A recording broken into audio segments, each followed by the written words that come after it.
BZD Sport. Vivez au rythme de la Coupe du Monde FIFA 2018 avec Tibé Kipré et Diabito.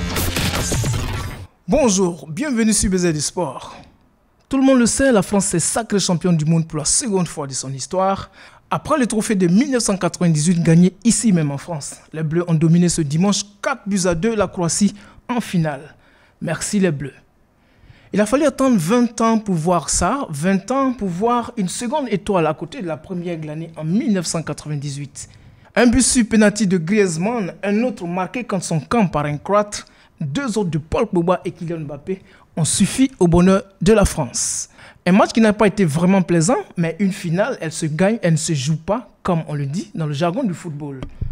Aussi faut-il souligner qu'une compétition réussie est celle qu'on a gagnée. Et donc la France a amplement réussi sa compétition en Russie. Si l'Australie, le Pérou, l'Argentine, l'Uruguay, la Belgique et la Croatie sont passés à la trappe, ce n'est pas le fait du hasard. Cette équipe a une âme, un mental et un savoir-faire inéluctables. En 6 matchs de Coupe du Monde, la France a gagné 5 fois pour un seul nul face au Danemark. Les Bleus sont donc champions du monde sans perdre le moindre match. Ce dimanche, les Bleus refont leur histoire à une époque, celle des réseaux sociaux et d'une jeunesse qui n'attend plus les années pour exploser et assumer ses responsabilités. Il y a 20 ans, de vieux briscards comme Didier Deschamps, Desailly, Blanc, Barthez pesaient de tout leur poids sur un groupe où les jeunes n'étaient pas vraiment nombreux. Aujourd'hui, c'est le plus jeune Kylian Mbappé, d'ailleurs élu meilleur jeune joueur de cette Coupe du Monde, qui prend le plus de lumière avec 4 buts marqués dans cette Coupe du Monde russe. Mais il faut reconnaître que cette génération est une équipe soudée avec des talents au service du collectif. Ce dénominateur commun est le fruit d'un homme, Didier Deschamps, qui rejoint le cercle très restreint de ceux qui ont gagné la Coupe du Monde comme joueurs et entraîneurs. Il s'agit notamment de l'Allemand Beckenbauer et du Brésilien Zagallo.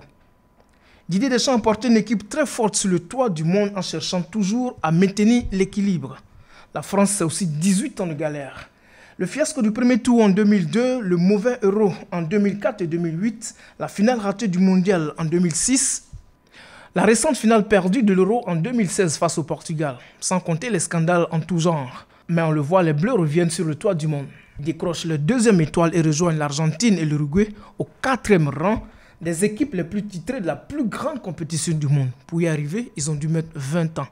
Merci donc de nous suivre sur BZD Sport. Rendez-vous pour un prochain numéro. BZD Sport.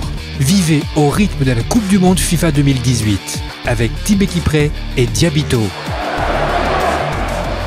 Écoutez et réécoutez BZD Sport sur bzd-radio.com et bzd-tv.com.